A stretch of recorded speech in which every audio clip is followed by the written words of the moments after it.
আমি কুষ্টিয়া গেছি আল্লাহ দরগা মাদ্রাসায়। আল্লাহর দরগা একটা জায়গার নাম, কুষ্টিয়া দৌলতপুর থানা।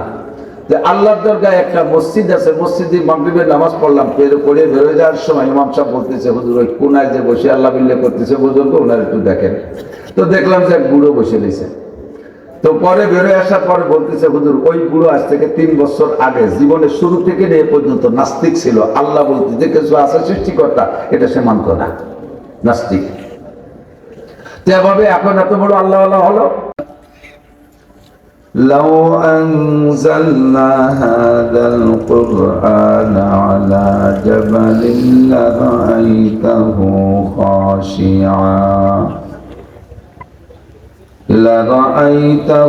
خاشعا متصدعا من خشية الله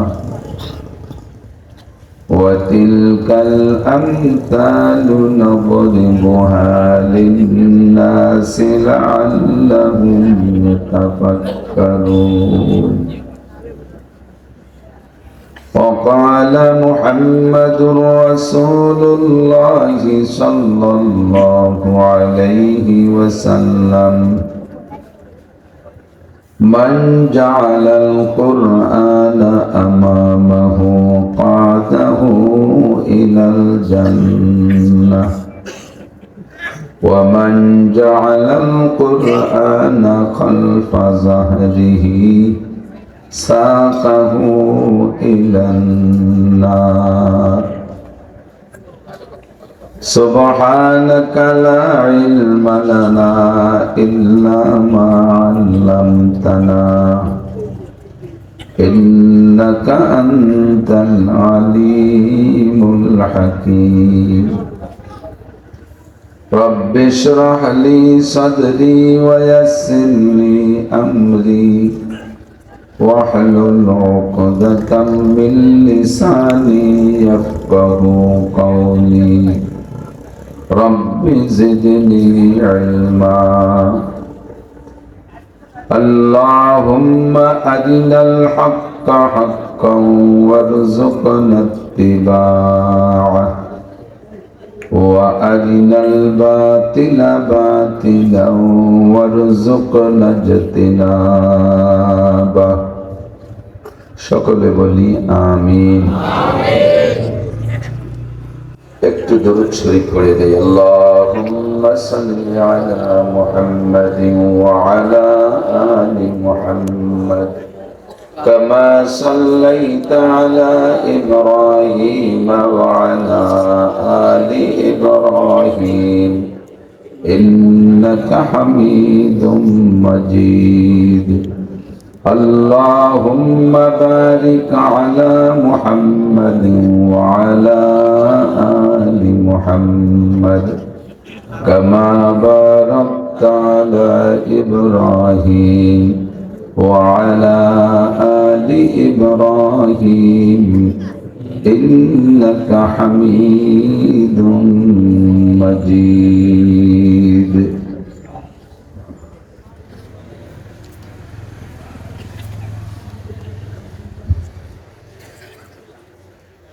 ঐতিহ্যবাহী তেবাড়িয়া দারুল উলুম মাদ্রাসা এতিমখানার উদ্যোগে আয়োজিত তেবাড়িয়া গোপালগঞ্জ বাংলাদেশের পক্ষ থেকে ষষ্ঠ বার্ষিক ওয়াজ মাহফিল। মাহফিলের সম্মানিত সভাপতি জনাব ডাক্তার মোহাম্মদ বুরহানুদ্দিন সাহেব, মাহফিল উপলক্ষে দাওয়াতি উলামায়ে কেরাম, মাদ্রাসার সুযোগ্য সুদক্ষ সাহেবে ইলম, সাহেবে আমল, সাহেবে আমানত, সাহেবে তাকওয়া, সাহেবে ফিকির হযরত মোহতামিম শাহ হুজুর হাফিজাহুল্লাহ, যোগ্য আসাতিজায়ে কেরাম, আজিজান তুলাবা, এই অঞ্চলের অনেক অনেক উলামায়ে কেরাম, আইম্মায়ে মাসাজিদ, প্রাণপ্রিয় আমার দেশবাসী, একান্ত আমার এলাকাবাসী, আল্লাহ তাবারক ওয়া তাআলার শাহী দরবারে শুকর আদায় করি।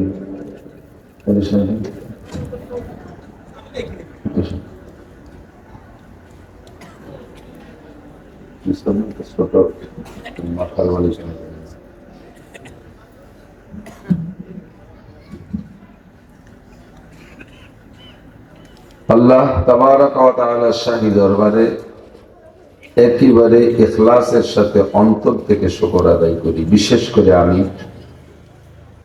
যে আমাদের পাইককান্দি ইউনিয়নের ভিতরে আল্লাহর ফজলে 4-5টা মাদ্রাসা, এর মধ্যে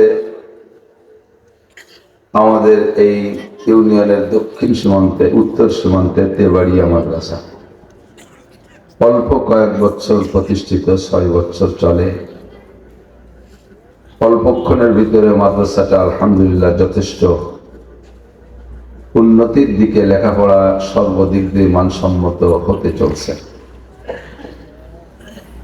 6 বছরের আগে এই জায়গাটায় কোনো পরিকল্পনা ছিল কিনা তা জানি না।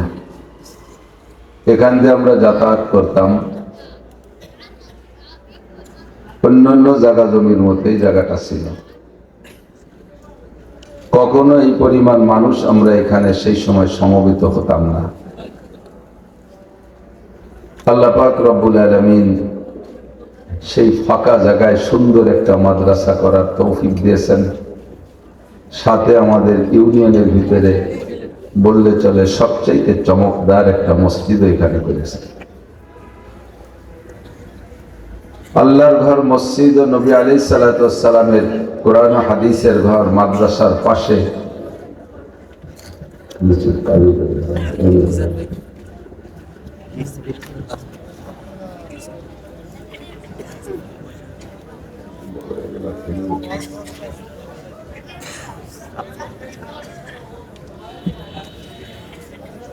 একদিন ব্যাপী সকাল থেকেই শুরু হয়েছে মাইকের আওয়াজ, বাসা থেকে পাইছি, বাড়ি থেকে বলছি। সকাল থেকেই দিনই আলোচনা চলতেছে, রাতের এই দীর্ঘক্ষণ পর্যন্ত হাক্কানি রব্বানি উলামায়ে কেরামের সমাগম ঘটেছে। একের পরে পালাক্রমে সকলেই বয়ান করেছে। আমরা হেদায়েতের আশায়, গুমরাহির ভয়ে, সওয়াবের আশায়, গুনার ভয়ে, জান্নাতের আশায়, জাহান্নামের ভয়ে, শিরিক ও কুফর মুক্ত ঈমান গড়ার লক্ষ্যে বেদাত মুক্ত সুন্নতি আমলের প্রশিক্ষণ দেওয়ার জন্য মাদ্রাসার ময়দানে আসতে বসতে সুযোগ পেয়েছি। এজন্য রব্বে কারীমের দরবারে একটু শুকর আদায় করি, আলহামদুলিল্লাহ।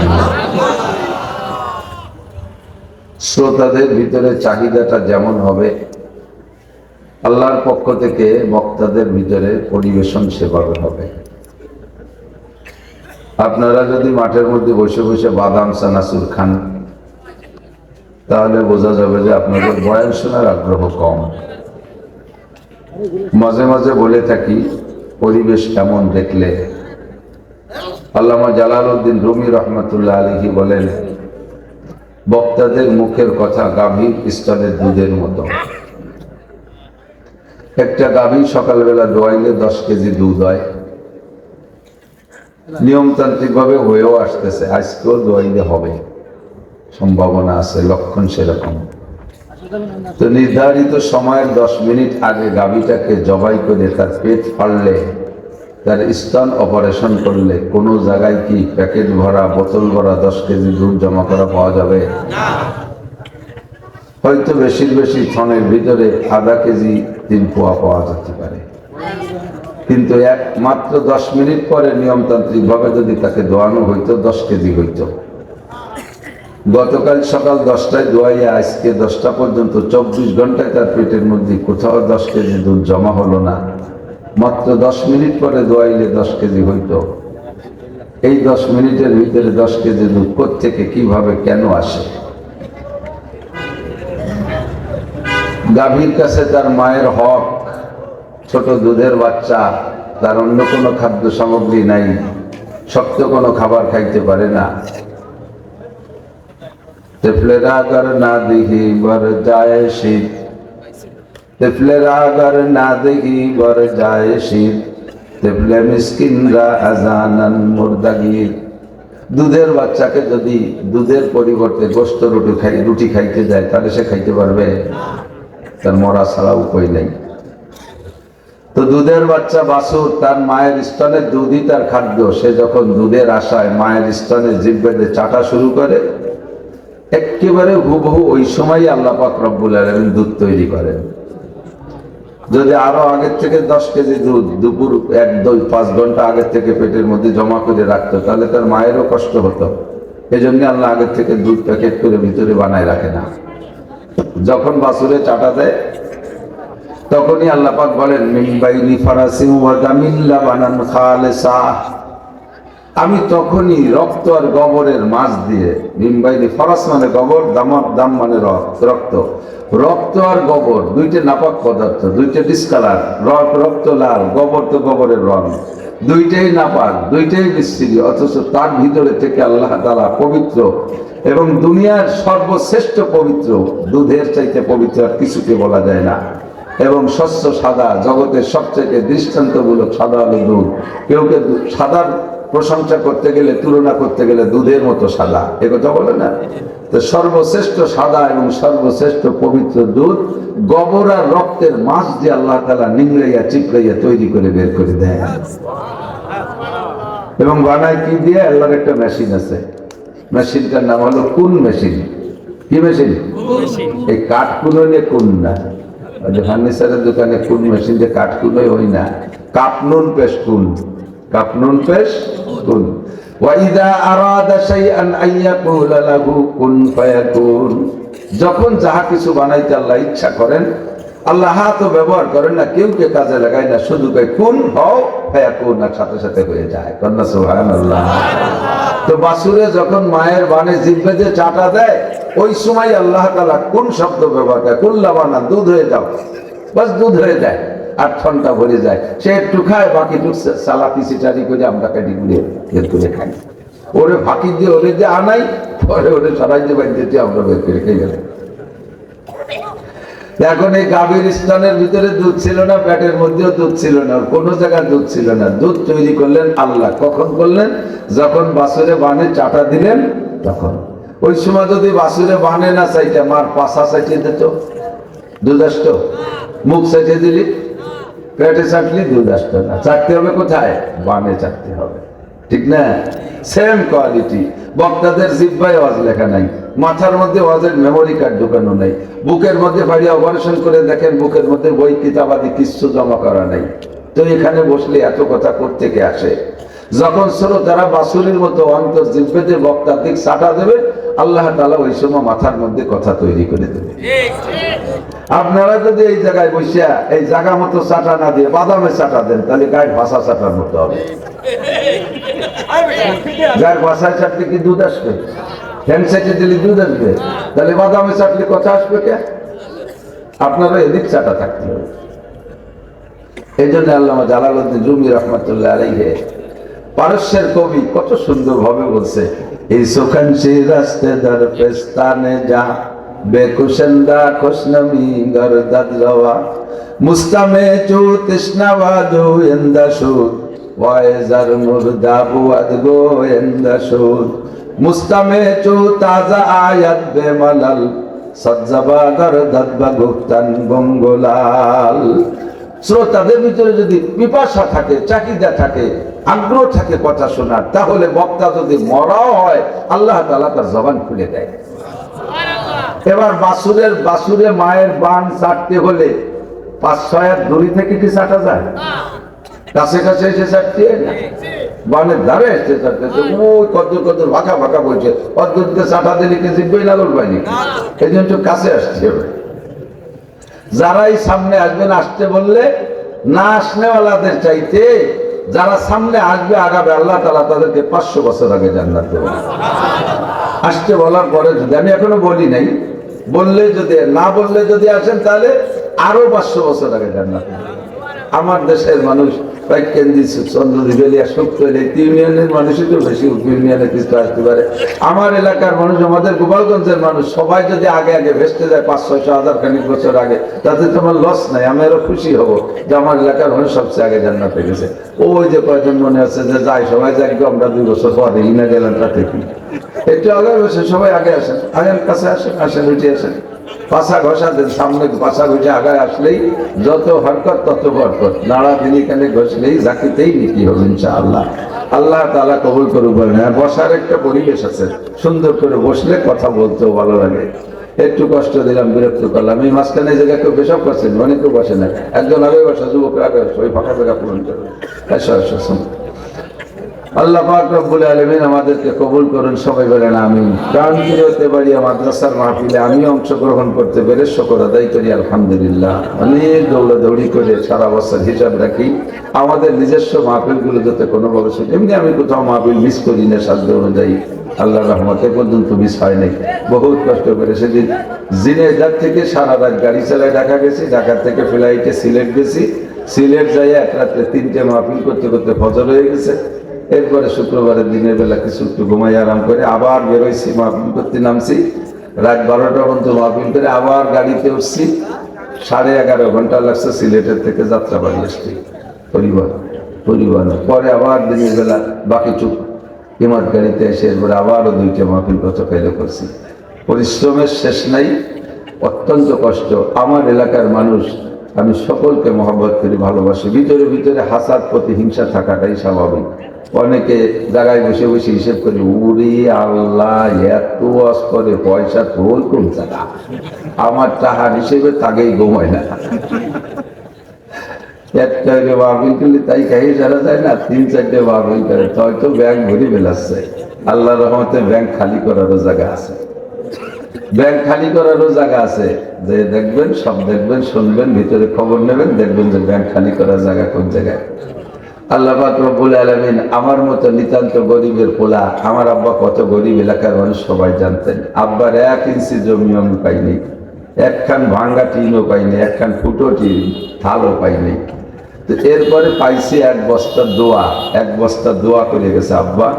সেই দোয়ার বদৌলতে আল্লাহ তাআলা জাগতিক অভাবও রাখে নাই, আর সব কিছু যে আল্লাহ তাআলা আমাকে অনেক ভালো রেখেছেন আপনাদের দোয়ায়। তো এজন্য আমি শুকর আদায় করি। সর্বোপরি শুকর হলো নিজস্ব এলাকার বক্তাদের আজ নিজের এলাকার মানুষ শুনতে চায় না। আমাকে হুজুর সব বিদেশি হুজুর আসতে আসবানি, কিন্তু শুকরের বিষয় আমি বসলে আপনারা সকলেই বসেন। এজন্য আমি দোয়া করি যাতে একসাথে এভাবে আনন্দের সাথে জান্নাতে যেতে পারি। আল্লাহ কবুল করুন, বলেন আমিন। আল্লাহ পাক রব্বুল আলামিন মানব জাতিকে সৃষ্টি করেছেন এমন জ্ঞান দিয়ে, এত পরিচ্ছন্ন জ্ঞান দিয়ে, যেই জ্ঞানের উপরে আল্লাহ পাক রব্বুল আলামিনের দাবি থাকলে থাকতে পারে যে তোমাকে যে জ্ঞান দিয়েছে, এই জ্ঞান দিয়ে দুনিয়ার কত না থাকা জিনিস তুমি আবিষ্কার করেছো। মোবাইল ছিল না, মানুষে বানাইছে না। মাইক শব্দ যন্ত্র ছিল না, মানুষে বানাইছে। এই কম্পিউটার ক্যামেরা ছিল না, মানুষে বানাইছে। হাজার হাজার লক্ষ লক্ষ আবিষ্কার মানুষের হাতে। ইন্ডাস্ট্রিজ কলকারখানার ভিতরে গেলে আপনার চোখ ছানা বড়া হয়ে যাবে। এক জায়গায় যে আখ দেয়, আর ওই ব্যস্তে সে আখ চিনি হয়ে বস্তা হয়ে বেরোচ্ছে একদিক দিয়ে, আর একদিক দিয়ে ডাব বেরোচ্ছে, আর একদিক দিয়ে মদ বেরোচ্ছে, আর একদিক দিয়ে খোসা বেরোচ্ছে। এক জায়গায় আখ ঢুকে দিচ্ছে, একদিক দিয়ে তুলো দিয়ে দিচ্ছে, আর একদিক দিয়ে সুন্দর কাপড় হয়ে বেরোয় যাচ্ছে, মাঝে সুতো টুতো যা হওয়া দরকার, একের পর এক মেশিন, একের পর এক মেশিন। মানুষের হাত দেওয়া লাগে না, সবই মানুষের আবিষ্কার, ঠিক না?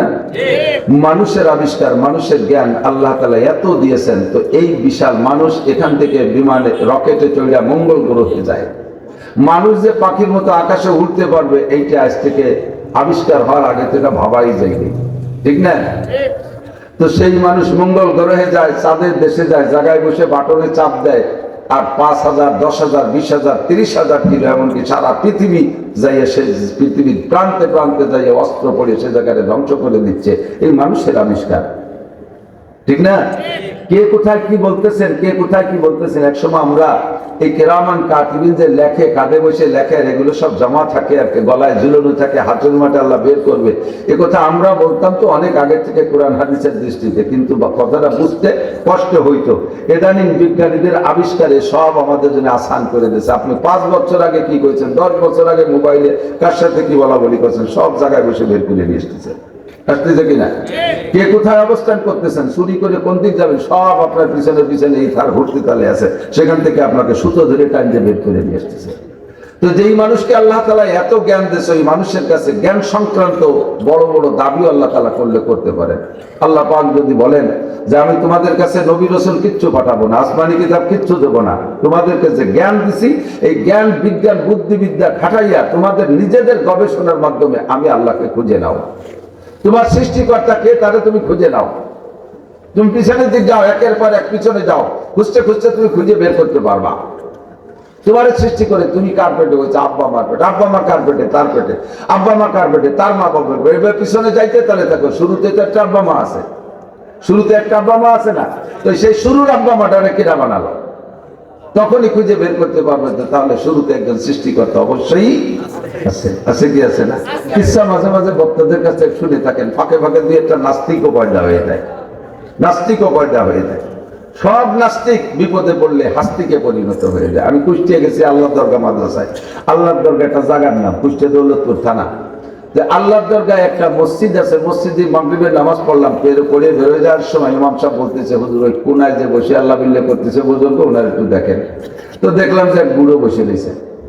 তো পরে বেরোয় আসার পরে বলতেছে, হুজুর ওই বুড়ো আজ থেকে 3 বছর আগে জীবনের শুরু থেকে নিয়ে পর্যন্ত নাস্তিক ছিল। আল্লাহ বলতে যে কিছু আছে সৃষ্টিকর্তা, এটা সে মানত না, নাস্তিক। তো এভাবে এখন এত বড় আল্লাহ আল্লাহ হলো।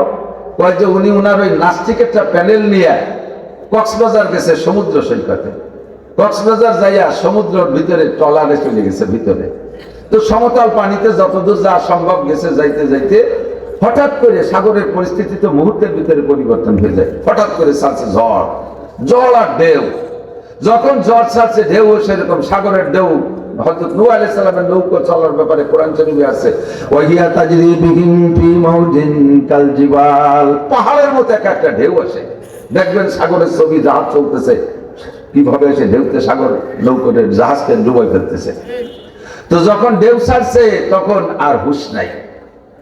যারা যারা ছিল কেউ বেহুশ হয়ে গেছে, কেউ অজ্ঞান হয়ে গেছে, কেউ পাগলের মতো চিল্লাচ্ছে। এই নাস্তিক ওই জাহাজে, ওই নৌকায়, উনি উড়াতে আল্লাহ মানে না। তো ওর ভিতরে হঠাৎ করে এই ঢেউর ভিতরে বলছে, আল্লাহ তুমি বাঁচাও। আল্লাহ পাক রব্বুল আলামিন কুদরতি কায়দায় স্বাভাবিক করে কিনারে নিয়ে আসছে।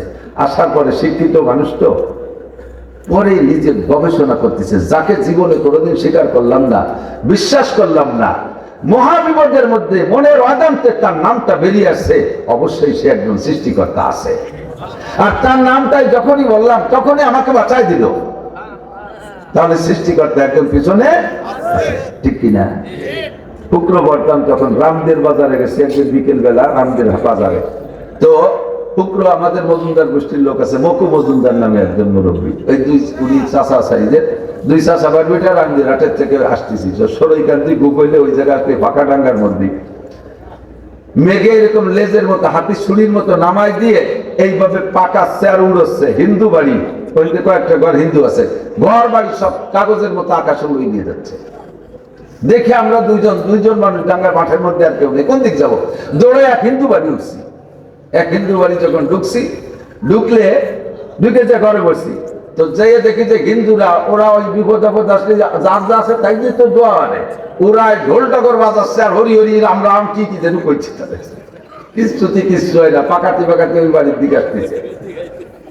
এখন ওই বাড়ির মহিলা, হিন্দু মহিলা বলতেছে, বাবা কোনোটাই কাজ হবে না, তোমরা কি কর তাই একটু কও দি। তোমরা কি কও এই সময় তাই একটু কও দি। অত বড় বিপদের ভিতরে আমার কিছু বিপদের শেষ নেই, তার ভিতরে আমার মাথার মধ্যে একটু চালাকি চলে আসলো, সুযোগ যখন পাইছি তাহলে একটু সাফ করে ফেলি। আমরা যা কই তা কোয়ার জন্য ঘরের মধ্যে মূর্তি টুর্তি সব ফেলাতে হবে। বুড়ি দেখ ফ্যান ধরি ধরি উঠোনে সেট ফেলে গেছে, ওই ছবি টবি যা ছিল সব ধরে উঠোনে সেট ফেলে গেছে। এখন ওর বাচ্চার দরকার। সব যখন বের করছে আমি ঘরের মধ্যে দাঁড়াই দিছি আজান। সত্যি আচ্ছা, এক আজানেই আল্লাহর রহমতে ঘূর্ণিঝড় সরে অন্য দিক থেকে গেছে। পরে আল্লাহ তাআলা হিদায়াত দিক দেবে কি দেবে না সেটা তো তার হাতে। মাইয়াহদিল্লাহু ফাহুয়াল মুহতাদ, যাকে আল্লাহ হিদায়াত দেয় সেই পায়, না দিলে তো সে পায় না। তুমি পরে স্বীকার করছে, বাবা তোমরা দুইজন আজকে এখানে না থাকলে, তুমি ওই আজানটা না দিলে আমাদের ঘরও থাকতো না। সত্যি তোমাদের ধর্মই সঠিক ধর্ম। আসার সময় বলে আসলাম যে চাচি কলেমাটা পড়িয়ে নিয়ে, শেষ দাওয়াতটা দিয়ে আসলাম, কলেমাটা পড়িয়ে নিয়ে। সৃষ্টিকর্তা আছে না নাই? কথা বলেন আছে? এভাবে তাফাক্কারু ফি খালকিল্লাহ ওয়ালা তাতাফাক্কারু বিল্লাহ ফাইন্নাকুম লান তাকদিরু কদরা, ডাইরেক্ট আল্লাহকে খুঁজতে গেলে সেই পরিমাণ বেরেন আমার নাই। আমি আল্লাহকে খুঁজে বের করার জন্য আল্লাহ পাক শত সহস্র নিদর্শন আমার আপনার সামনে রেখেছে। সজার মে হাজার মে তেরি রঙ্গ বুহায় যেদার দেখে তাগো ওদার তুই হি তু হায়। গাছের মধ্যে খুঁজলে আল্লাহকে পেয়ে যেতে পারি, মাছের মধ্যে খুঁজলে আল্লাহকে পেয়ে যেতে পারি। একই মাছ, একই শৈল মাছ, একই শৈল মাছের সারা বডির ভিতরে সব জায়গায় একরকম স্বাদ না। পিঠের মাছে একরকম স্বাদ, পেটের মাছে আলাদা রকম স্বাদ, মাথার মধ্যে আলাদা স্বাদ, লেজার মধ্যে আলাদা স্বাদ। একই ইলিশ মাছের গাদার মাছে এক স্বাদ, কোলের মাছে আর এক স্বাদ, লেজের মাছে আর এক স্বাদ, মাথার মাছে আর এক স্বাদ। কথা বলেন? এমন পার্থক্য করনেওয়ালা দুনিয়ার কোন জ্ঞানী গুণী বিজ্ঞানীর দ্বারা সম্ভব না। এই পার্থক্যকারী কে? মাটির থেকে রস নেয় দুইটা গাছ, একটা গাছের রস মিঠে হইতে মাথায় যাওয়া লাগে, আর একটা গাছের রস গোড়ায় থাকতে মিষ্টি হয়। আখ লাগাইলে আখের রস কি মাথায় মিঠে না গোড়ায় মিঠে? আর আখেও মাটির থেকে রস নেয়। খেজুর গাছের রস কোন জায়গায় যে মিঠে হয়? সেও মাটির থেকে রস নিল। খেজুর গাছের রস মিঠে বানাইতে মাথায় নিল, আর আখের রস মিঠে বানাইতে গোড়ায় রাখলো। এর মধ্যে দুনিয়ার কোন মানুষের কোন হস্তক্ষেপ আছে? কার হস্তক্ষেপ? তাফাক্কারু ফি খালকিল্লাহ ওয়ালা তাতাফাক্কারু ফিল্লাহ। আল্লাহর সৃষ্টির মধ্যে গবেষণা করলে তুমি আল্লাহকে পেয়ে যাবা, আর কাফের মুশরিক মুরতাদ বেঈমান হওয়ার কোনো সুযোগ থাকবে না। তাফাক্কারু ফি খালকিল্লাহ, আল্লাহর সৃষ্টি নিয়ে গবেষণা করো। ৬০ হাত পানির নিচে পদ্মা নদীর ঠান্ডা জায়গায় থাকে ইলিশ মাছ, গভীর পানির মাছ ইলিশ মাছ, ঠান্ডা জায়গায় থাকে ইলিশ মাছ।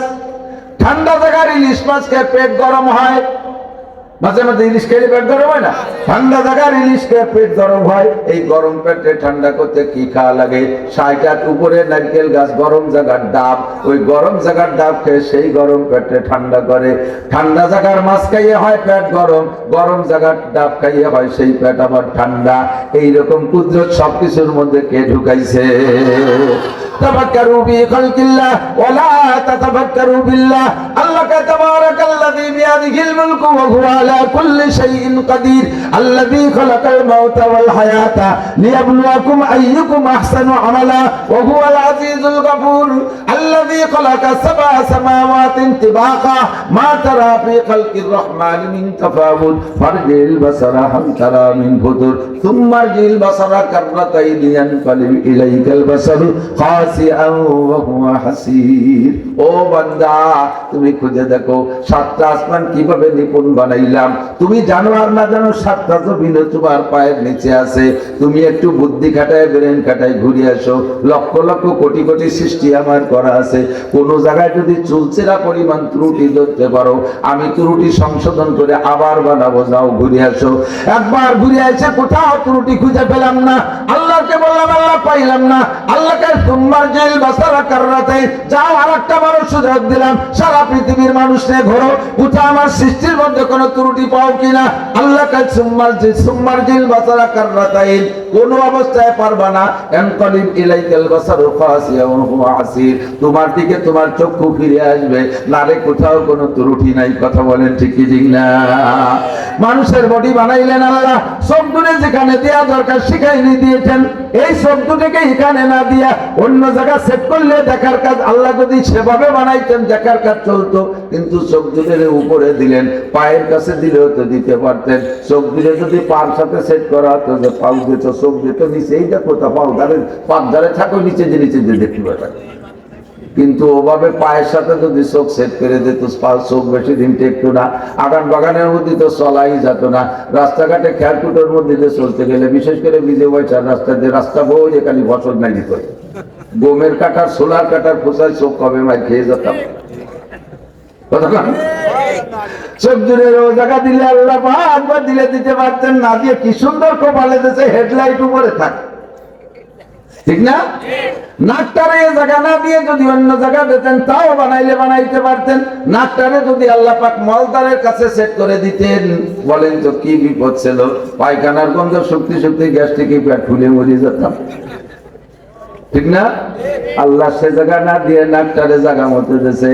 এবার আল্লাহ পাক ইচ্ছা করলে চোখ দুটের পিছনে দিয়া, নাক চোখ দুটের বগলের নিচে দিয়ে নাকটারে পিছনে দিলে দিতে পারতেন, তাও আল্লাহ পাক দেন নাই। কেন দেন নাই? আল্লাহর কাছে সময়ের যথেষ্ট মূল্য আছে।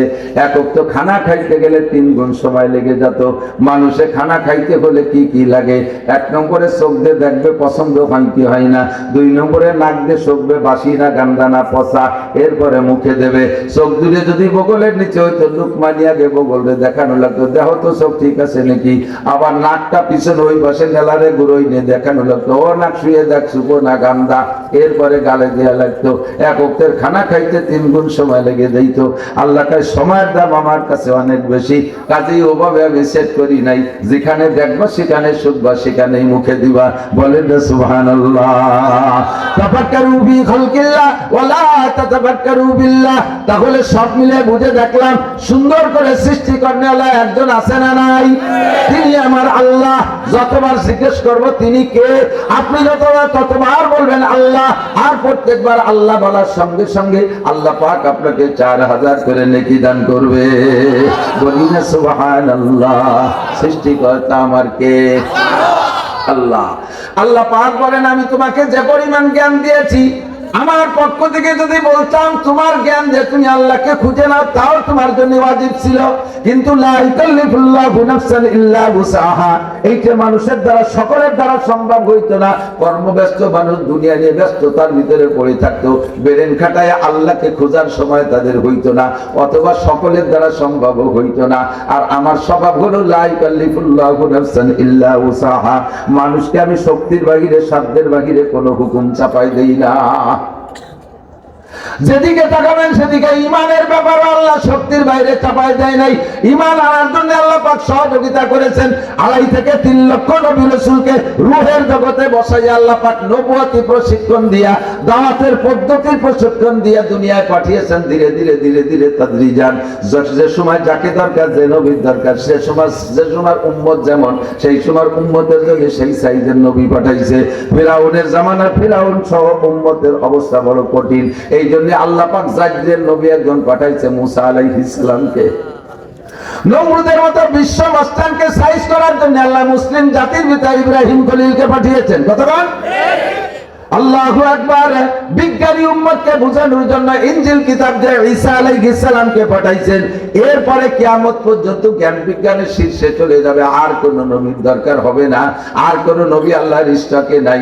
এই জন্য বাছাই চাটাই করে সর্বজ্ঞানে জ্ঞানী, সর্ববিজ্ঞানে বিজ্ঞানী, মহাজ্ঞানী নবী মুহাম্মদুর রাসূলুল্লাহ সাল্লাল্লাহু আলাইহি ওয়াসাল্লামকে আল্লাহ পাক এই কম্পিউটারের যুগের উম্মতের জন্য নবী বানাইছে। এবার আল্লাহ পাক রব্বুল আলামিন নবীদেরকে বলেন নাই যে তোমরা তোমাদের যোগ্যতা দিয়া, তোমরা তোমাদের ক্যাপাসিটি দিয়ে উম্মতকে দাওয়াত দিবা। নবীদেরকে আল্লাহ তাআলা সংবিধানের গাইডলাইন দিয়ে দিয়েছেন। 104 খানা আসমানি কিতাব আল্লাহ পাক তৈরি করে যুগে যুগে সময় মতো পাঠিয়েছেন। আর শেষকালে অবশেষে এই জ্ঞানী গুণী বিজ্ঞানী বিশ্ব পণ্ডিত উম্মতের জন্য নরমাল কিতাব চলবে না বিদায় আল্লাহ পাক সব কিতাবকে রহিত করে দিয়ে শ্রেষ্ঠ কিতাব কোরআনে কারীম আমাদের জন্য বরাদ্দ করেছেন। বলেন না সুবহানাল্লাহ। আগের কোন কিতাবের সংরক্ষণের দায়িত্ব আল্লাহ পাক নেন নাই। যে কিতাবই পাঠিয়েছেন আল্লাহ জানেন এই কিতাবটা একসময় বিলুপ্ত হয়ে যেতে হবে, এর সংবিধান বাদ হয়ে যাবে, এর টেম্পার একদিন শেষ করে দিতে হবে। কাজেই আল্লাহ পাক কোন কিতাবের সংরক্ষণের দায়িত্ব নেয় নাই। ইনজিল কিতাবও পরিবর্তন করে ফেলাইছে নাসারারা, খ্রিস্টানরা, আল্লাহ পাক সেখানে হস্তক্ষেপ করেন নাই। তাওরাত কিতাব ইহুদিরা নষ্ট করে ফেলাইছে, আল্লাহ পাক সেখানে হস্তক্ষেপ করেন নাই, বাধা দেন নাই। জাবুর কিতাব নষ্ট করে ফেলাইছে, আল্লাহ পাক দায়িত্ব নেন নাই। কোরআনে কারীম নাযিল করে আল্লাহ পাক বলেন ইন্না নাহনু নাযালনা যিকরা ওয়া ইন্না লাহু লাহাফিজুন। হে আখিরি নবীর উম্মত, তোমাদের জন্য যে কিতাবটা দিয়েছিলাম তার কোরআনে কারীম, এইটা পাঠাইয়া এর হেফাজতের দায়িত্ব আমি আল্লাহ নিজ হাতে নিয়ে নিলাম। চিরাগে রাখে ইজাত বার ফুরুজাত, কাছে কাস্তাব জানাদের শেষ বসুজাদ। ধর্মের বাতি কোরআনের বাতি কেউ নিভাইতে আসলে আরে সে কোনোদিনও কোরআনকে নিভাইতে পারবে না, ও নিজে নিভে যাবে, কোরআনের কোনো বাতি সে নিভাইতে পারবে না। কতক্ষণ? আল্লাহু আকবার। লিখিত কোরআন পড়াই দিবি, লিখিত কোরআন জ্বালাই দিবি, লিখিত কোরআন শেষ করে নিয়ে যাবি, আর সিনার মধ্যে কোরআন নিবি কি দিয়া বর্তমান বিশ্বের 2 কোটির উপরে একেবারে পাক্কা তাজা হাফেজে কোরআন। কথা কান সুবহানাল্লাহ, আল্লাহু আকবার। हर लहजा है मोमिन के नई शान नई यान, गुफ्तार में किरदार में अल्लाह की बुरहान, ये राज किसी को नहीं मालूम के मोमिन कारी नजर आता है हकीकत में है कुरान। আল্লাহ আল্লাহু আকবার। এই ভেদ কে বলতে বলতে পারবা, এই ভেদ কে বুঝবা? দেখতে একজন মানুষ, দেখতে কারি সাহেব আমার হাবেজ সাহেব হুজুর কাকানের হুজুর, একজন মানুষ, আমিও যেমন হুজুর তেমন, ডাক্তার সাহেব যেমন হুজুর তেমন, কিন্তু বাহ্যিক ভাবে একটা মানুষ হলে উনি একটা তাজা কোরআন বইসা আছে, ঠিক না? একটা জের জবর পেশ নুকতা পর্যন্ত আজও পরিবর্তন করতে পারে নাই, তবে পরিবর্তনের জন্য চেষ্টায় ত্রুটি একটু কম করে নাই। এই কোরআনকে রদবদল পরিবর্তন করার জন্য আবু জাহেল থেকে শুরু করেছে, আজ পর্যন্ত কেউ পারে নাই। আপনাদের কি বিশ্বাস আগামী বছর তো কেউ পারবে? 5 বছর পর পারবে। যেদিন পারা ভাব দেখবে সেদিন আল্লাহ দুনিয়ায় কোরআন রাখবে না, ওদিন কোরআনের কাগজ জায়গায় থাকবে, আল্লাহ পাক কোরআনকে উঠাই নিয়ে যাবে। পারা ভাব মানে কোরআনের সাথে যখন মানুষের সদাচরণ করবে না। হাদিসে আসছে জিবরিল আলাইহিস সালামকে নবী আলাইহিস সালাম জিজ্ঞেস করছেন, ভাই জিবরাইল, সব নবীদের সব ফেরেশতাদের ডিউটি তো রানিং আছে, ইসরাফিল আলাইহিস সালাম সিংহায় ফু দিয়ে দুনিয়া ধ্বংস না করে দে, উনি রিটায়ার্ড হবে না। দুনিয়ায় যতদিন প্রাণী জগৎ থাকবে অতদিন পর্যন্ত আজরাইল রিটায়ার্ড হবে না। সব প্রাণীকে ধ্বংস করার পরে আজরাইল রিটায়ার্ড হবে। দুনিয়ায় যতদিন খানেওয়ালা থাকবে, খাদ্যমন্ত্রী মিকাইল আলাইহিস সালাম পানি পরিবেশনের মাধ্যম দিয়ে খাদ্য তৈরি উৎপাদন করে, মিকাইলের ডিউটিও রানিং থাকবে।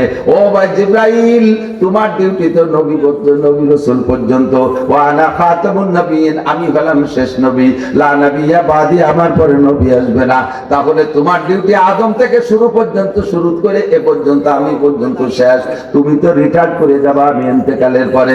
ও ভাই জিবরাইল, আমার মরার পরে তোমার কাজ থাকবে না, তাহলে তুমি কি আর কোনোদিন দুনিয়ায় আসবা কি আসবা না? তুমি তো রিটায়ার্ড করে চলে যাবা।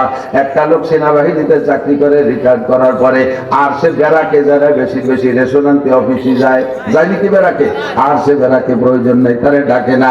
তুমি জিবরাইল, তোমার তো ডিউটি শেষ, তুমি তো আর দুনিয়ায় আসবা না। জিবরাইল তো, হুজুর আপনি চলে যাওয়ার পরে আমি 10 বার আসবো। কয়বার? 10 বার আসবো। হুজুর বললেন 10 বার কি কেউ নবুয়তি দিতে আসবা? সুতাইহা, তুলাইহা, মুসাইলামাতুল কাজ্জাব, আসওয়াদ আনাসি, গোলাম আহমদ কাদিয়ানী, এই সমস্ত ভণ্ড নবীদেরকে নবুয়তি, ভণ্ড যারা নবুয়তি দাবি করেছেন, এদের কাছে কি জিবরাইল আসছে? কথা বলে আসছে? তাহলে জিবরাইল তুমি কেন আসবা 10 বার? জিবরাইলকে হুজুর 10 বার আসবো 10টা কাজ করার জন্য। কয় কি কাজ করার জন্য? কয় 1 নম্বরে আসবো, সর্বপ্রথম আসবো দুনিয়ার থেকে মানুষের মধ্য থেকে নিয়ামতের স্বাদ তুলে নেওয়ার জন্য। নিয়ামত তার জায়গায় থাকবে, স্বাদ তুলে নিয়ে যাবো। ইলিশ মাছ জায়গায় থাকবে, ইলিশ মাছের ঘ্রাণ থাকবে না, আর স্বাদ থাকবে না। কতক্ষণ? শৈল মাছ টাকি মাছ জায়গায় থাকবে, মাছ তার জায়গায় থাকবে, ভিতরে স্বাদ থাকবে না। কাঁঠাল থাকবে, তার স্বাদ থাকবে না। আম থাকবে, তার স্বাদ থাকবে না। দুধ থাকবে, তার স্বাদ আর ঘ্রাণ থাকবে না। গুড় থাকবে, তার স্বাদ আর ঘ্রাণ থাকবে না। আল্লাহ পাক আমাকে পাঠিয়ে দেবেন, যাও নিয়ামতের মধ্য থেকে স্বাদ আর ঘ্রাণ তুলে নিয়ে আসো। হুজুর বলেন, জিবরাইল তুমি এত বড় ক্ষতি কেন করবা? কয় হুজুর এটা করবো আমি আমার ইচ্ছে মতো না, মালিকের ইচ্ছায় ছাড়া হবে না। সমস্ত নিয়ামত কার দান? আল্লাহ পাক মানুষের জন্য নিয়ামত দিয়েছেন। 1 নম্বর পিওর নিয়ামত সৃষ্টি করে দুনিয়ায় পাঠিয়েছেন।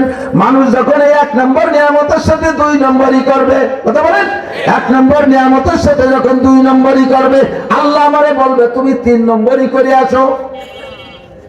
মানুষের নিজেরা যখন নিয়ামতের সাথে 2 নম্বরই করবে, জিবরাইল তুমি 3 নম্বর কাম করে আছো। 2 নম্বরই কি? আল্লাহ পাঠাইছে 1 নম্বর আম, ওর মধ্যে ফরমালিন দিয়ে 2 নম্বরই করো তোমরা। আল্লাহ পাঠাইছে 1 নম্বর ইলিশ মাছ, ওর মধ্যে মেডিসিন দিয়ে 2 নম্বর করো। আল্লাহ পাঠাইছে 1 নম্বর গুড়, ওর মধ্যে ভেজাল দিয়ে 2 নম্বরই করো। আল্লাহ গাভীর দুধের ভিতরে, স্তনের ভিতরে 1 নম্বর দুধ দেছে, তুমি তার মধ্যে কেজিতে আধা কেজি পানি মিশিয়ে 2 নম্বরই করো। করে কি করে না? কথা বলেন। বাজারে দুধ খাওয়ার কায়দা নাই। এক আর্মি অফিসার বাজারের দুধ কিনে নিয়ে বউকে দিছি, বউ দুধ চোখ ছাকনিতে করে ছাকছে, দুধ চোখ নিচে চলে গেছে, ছাকনির মধ্যে দিয়ে চিংড়ি মাছ ফটাস করে ভালাচ্ছে, ছাকনির মধ্যে দিয়েছে মাছ ফালায়। বউ কয়ে কেমন গাছ দুধ আনছে? মাছের মধ্যে চিংড়ি মাছের, কি বলে দুধের মধ্যে চিংড়ি মাছ। এ কি গাছ দুধ আনছে, দুধের মধ্যে চিংড়ি মাছ, কয় যে বাংলাদেশের দুধ ওই রকম, কথা কয় না, জাল দাও। পরের দিন যাই দুধ আলারে ধরছে, সাড়ে শয়তান, তো দুধের মধ্যে ইসে মাছ পালাম কে, ধরা পড়ে গেছে। এমনি কেউ বলছে একটু পানি দিলে দিতে পারতো, সব ধরে কচুরির মধ্যে চুপ দিতেছে, সে কচুরি শিয়ারের মধ্যে ইসে মাছ দিয়েছে। জব দেবে কি, কয় চিনির মধ্যে বাইন দিতেছে, গাছের সাথে খাই ফেলেছে, গাছের সাথে খাইছে, তো তাজা বড় হইল। দুধে দেওয়া পানি বিষয়ে মনে রাখবা। আশপাশে বাজারে তো দুধ বেচা বাড়ির মধ্যে অনেক আছেন, ভালো করে মনে রাখবেন। আমাকার আল্লাহ, আল্লাহু খায়রুল মাকিরিন। চালাকি করবা, আল্লাহর চাইতে বড় চালাক জগতে কেউ নাই। দুধের সাথে যারা পানি মিশে বাজারে বা গাড়ি পার্টির কাছে, যোগান মানুষের কাছে বিক্রি করবেন, ভালো করে মনে রাখবেন, একে একে কিন্তু মাইল শুরু হয়ে যাবে। আমের সাথে সালাও যাবে, গুড় সাথে নুড়ুও যাবে। গোপালগঞ্জে বাংলা, আমের সাথে সালাও যাবে, গুড় সাথে নুড়ুও যাবে। পোলাপানে মাটিতে পায়খানা করে, পালাইতে শূন্য কল করে খেয়াড়াই নেয়, মুড়াইয়ে করে, নুড়ো কয় না, মুড়াইয়ে ফেলায়, ময়লাটু ফেলাই যে খেয়ার কয়টাকে গড়াই যায় নাকি, ও গুড় সাথে নুড়ো বিয়ে করে বাগানের মধ্যে। তোমরা যারা দুধের সাথে পানি মিশাও, আমের সাথে সালাও যাবে, দুধের সাথে নুড়ো যাবে। আগে মরবে বাছুর, এরপরে